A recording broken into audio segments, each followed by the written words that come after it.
This morning, Donald Trump posted a message to European allies who are running short on jet fuel because of the Iran crisis.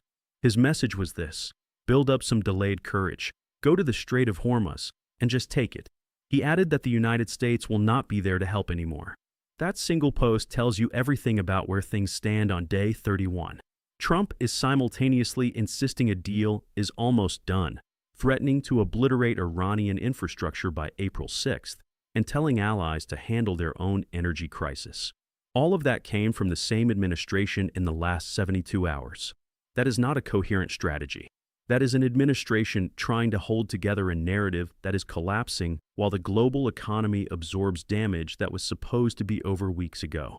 Here is what happened in the last 24 hours. Overnight, U.S. and Israeli operations knocked out power across Tehran. Explosions hit the capital and the surrounding metro area. The blackout has been restored according to Iranian authorities, but operations now reaching into the civilian power infrastructure of the capital represent a new level of escalation from the opening phase of this crisis. Iran responded by launching projectiles and drones at northern Israel. An oil refinery in Haifa sustained at least one direct impact. Multiple incidents were reported across northern Israel. The USS Tripoli, widely understood to be carrying a marine contingent, is now confirmed in the Indian Ocean. The Secretary of Defense said this week the military aims to be unpredictable in this situation, including on the question of a ground presence. And there was the tanker incident. Iran targeted a Kuwaiti oil supertanker that was fully loaded and sitting at anchor in the port of Dubai. Hull damage was confirmed. A fire broke out on board. A possible oil spill was reported. Kuwait State Oil Company confirmed it publicly. That is an attack on civilian energy infrastructure in a neutral commercial port. The message Iran is sending is that its operational reach does not stop at the strait. It extends across the entire Gulf. Any tanker, anywhere in the region, is a potential target. The situation did not pause overnight. It expanded. Now let us go through the economic damage that accumulated in the last 24 hours, because today the meter crossed a threshold Wall Street had been dreading. Gas hit $4 a gallon in the United States this morning. GasBuddy confirmed it. The AAA confirmed it. That level was last crossed during the Russia and Ukraine situation back in 2022. GasBuddy's head of petroleum analysis calls $4 a psychological wall. Once consumers see that number at the pump, behavior shifts. Discretionary spending contracts. Big purchases get delayed. Economic confidence readings move the wrong direction. In California, the average is already at $5.87. Energy economist Philip Verleger said this week that California will become the poster child for what this crisis costs American consumers.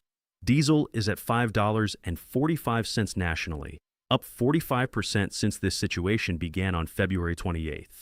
Every truck on every highway runs on diesel. Every ship at every port. Every piece of construction equipment. RSM's chief economist Joe Bruswalis has done the pass-through calculation. Every 10% increase in diesel pushes the headline CPI up by 0.1 percentage points. We are 45% higher. That math is already moving through supply chains toward the grocery shelf. U.S. inflation for March came in at 3.4% year over year, up from 2.4% in February. A full percentage point of inflation added in a single month. For the average U.S. household with $5,000 in monthly expenses, this is already costing an extra $150 per month, $1,800 a year. The Federal Reserve cannot cut rates in this environment. The 10-year Treasury yield is at 4.4%, its highest since last July. The 30-year mortgage rate hit 6.38% last week. The housing market is under pressure from every direction. Now here is the recession threshold that every serious economist is watching. RSM's Bruswalis said U.S. oil needs to reach $125 a barrel to push the economy into a recession. Right now we are at $110. That is a $15 gap. Heather Long at Navy Federal Credit Union framed the same risk differently. One more month of triple-digit oil could be enough to tip the economy over. We are already inside that month. Day 31 of triple-digit oil territory. These are not fringe analysts. These are mainstream institutional economists describing a mainstream scenario that is now directly in front of us. Let us talk about what is actually happening to the physical flow of oil through the Strait of Hormuz, because the traded price on a screen understates the reality badly. Before February 28th, more than 100 vessels transited the Strait of Hormuz every single day. Tankers, LNG carriers, container ships, product carriers.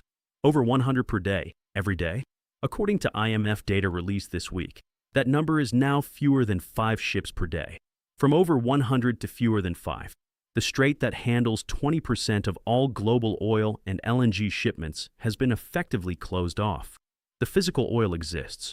It is sitting in Gulf storage right now, but it cannot move. A senior portfolio manager at Tortoise Capital described it plainly. There is a lot of oil in the world right now. It is just locked up.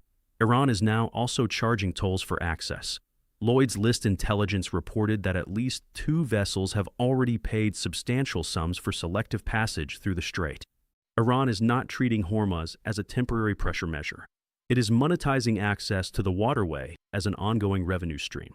That tells you Iran sees this as a long-term leverage position. The oil futures market is also sending a signal that goes beyond the current headlines. Oil for near-term delivery is priced at around $110. Oil for delivery 12 months from now is priced significantly lower. That backwards price structure tells you the market believes this situation resolves relatively soon. But here is what nobody is celebrating in that optimistic scenario. Oil does not return to pre-crisis levels for years. Qatar confirmed this week that Ras Laffan, the world's largest LNG facility struck in mid-March, will take years to fully recover. And even after the situation ends, forced production reductions across the Gulf take 3 to 4 months to reverse under the most optimistic conditions. A resolution by April 6th still leaves the world in an elevated price environment for most of 2026. Samantha Gross at the Brookings Institution said something this week that should be the headline everywhere. Markets are severely underestimating the effect of this situation because they expect it to end quickly and expect the world to return to what it was before when it does. But it will not return to what it was before. The damage being done to infrastructure, to supply relationships, and to trade architecture is structural. It takes years to reverse, not weeks. Now let us get to the Kharg Island situation because this is where the next phase of this crisis hinges. The Pentagon has active plans for operations targeting Kharg Island, confirmed by U.S. officials speaking to the Washington Post. Around 3,000 personnel from the 82nd Airborne and 2 Marine Expeditionary Units are being repositioned to the region. The USS Tripoli is in the Indian Ocean right now.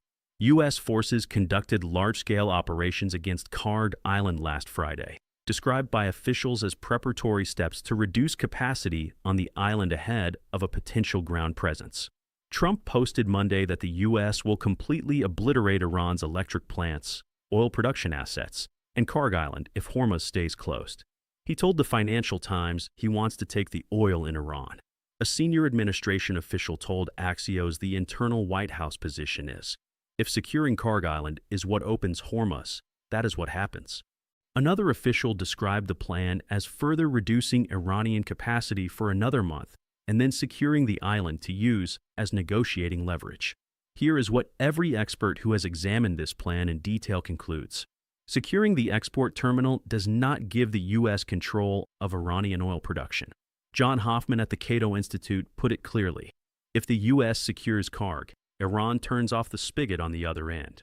The production fields of Awaz and Marwan are deep inside Iranian territory. Without those fields flowing, Kharg Island is a loading dock with nothing to load. Georgetown professor Caitlin Talmadge described this week as a mission in search of a strategic rationale. Former senior State Department energy official David Goldwyn said an operation targeting Kharg Island processing infrastructure would almost certainly trigger Iranian retaliatory action against processing infrastructure across the Gulf. Saudi Arabia's east-west pipeline, carrying 5 million barrels per day, becomes a target. UAE port infrastructure becomes a target. Every Gulf energy asset that has been spared so far becomes fair game. Iran has made its position clear through official statements. As of today, 13 American personnel have lost their lives in this situation. That reflects only the first 31 days of a situation that has not yet reached its most intense phase. Step back from the operational situation and look at what this crisis is doing to civilian populations that have nothing to do with the politics of Hormuz. The United Nations Development Program released a report today finding that up to 4 million people across Arab nations could be pushed into poverty as a direct result of this crisis. Middle Eastern countries stand to lose between 3.7 and 6% of their entire gross domestic product, which in dollar terms is between $120 billion and $194 billion. Regional unemployment is projected to rise by 4%. The Gulf Cooperation Council economic model, the entire architecture of Gulf state prosperity built on oil revenue and sovereign wealth, is experiencing what economists are calling a systemic collapse. Saudi Arabia and the UAE have limited alternative export routes. Every other Gulf producer is effectively landlocked with product it cannot move. The disruption extends far beyond oil. Gulf countries supply roughly 45% of the world's sulfur, the core input for fertilizer. Fertilizer prices were up 40% from the start of the crisis through March 20th. Those increases are now locking into spring planting decisions across the Northern Hemisphere. By harvest season, the food cost consequences will be visible on grocery shelves everywhere. Pakistan implemented a 4-day work week for public offices and closed schools for 2 weeks. Bangladesh is in a severe fuel crisis. Australia has hundreds of fuel stations reporting shortfalls, and carriers have cut routes. South Korea announced a 5-month naphtha export restriction. The U.S. even issued a 30-day sanctions waiver allowing countries to purchase Russian oil because there was no other way to prevent allied economies from deteriorating faster than the diplomatic situation could absorb. Vietnam is already buying Russian crude under that waiver. Supply chains that shift during a crisis tend to stay shifted. There is also a significant financial investigation underway. A Financial Times report found that $580 million in bets on falling oil prices were placed just 15 minutes before Trump published his pause announcement on March 23rd, which immediately knocked oil prices lower. The timing has triggered calls for a formal investigation into whether someone with advanced knowledge of that post was positioned to profit from it. The diplomatic situation deserves a real assessment rather than the optimistic framing it keeps receiving from official sources. Pakistan is the active mediator. Foreign ministers from Saudi Arabia, Turkey, and Egypt met in Islamabad over the weekend. The Pakistani foreign minister called the session very productive. Iran allowed 20 Pakistani flag vessels and a small number of Malaysian flag ships through the strait as a goodwill signal. Daily transits are up from 4 to 7 ships over 3 days last week. But Iran is charging fees for selective passage, treating access as a revenue mechanism rather than a diplomatic concession. Trump says talks are going very well. Tehran publicly rejects that characterization. Iran's parliament speaker called the U.S. 15-point plan excessive and unreasonable. Iran's government denies any substantive negotiations are happening. Trump claimed on Sunday that the situation has already produced a leadership transition in Iran and that the U.S. is talking to a new and more reasonable governing structure. The government of Iran that is actually in place publicly rejected that framing entirely. The gap between the two positions is not a negotiating distance that closes in 6 days. Washington requires a verifiable permanent reopening of Hormuz. Tehran requires recognition of Iranian authority over the strait, reparations, and acknowledgement of Iranian regional standing. These are not positions that split the difference over shuttle diplomacy in Islamabad. They are two different visions of what the post-crisis Middle East looks like. April 6th arrives in 6 days with no clean option. Extending the deadline again costs the credibility of every future statement the administration makes. Proceeding with infrastructure operations while claiming talks are almost done creates a contradiction everyone reads as weakness. Approving a ground presence on Kharg triggers the escalation Iran has explicitly prepared for, with personnel already in the Indian Ocean and 13 American lives already lost in this crisis. The Wall Street Journal reported this week that Trump may privately be willing to end U.S. operations even if the strait stays closed, because forcing it open could extend the situation beyond what is politically sustainable at home. If that is the real position, then 5 weeks of the most extensive U.S. regional campaign in over a decade, 13 lives, the worst energy disruption in recorded history, $1 a gallon added to gas prices in 1 month, and 4 million people pushed toward poverty may produce an outcome where the core objective was quietly set aside. The IEA called this the greatest global energy security challenge in human history. Brent posted its biggest monthly gain in 38 years. U.S. inflation jumped a full percentage point in 1 month. Gas crossed $4 nationally. Diesel is up 45%. 4 million people are being pushed into poverty. Tehran lost power overnight. A refinery in Haifa is damaged. A tanker has hull damage in Dubai port. 13 American personnel have lost their lives. Marine units are in the Indian Ocean. And the April 6th deadline is 6 days away. 6 days from now, the world finds out whether there is a deal, whether there is an escalation that makes everything worse, or whether the outcome everyone tried to avoid becomes the one that happens anyway. Every hour without resolution locks in another layer of permanent damage to a global economy with no more cushion left to absorb it.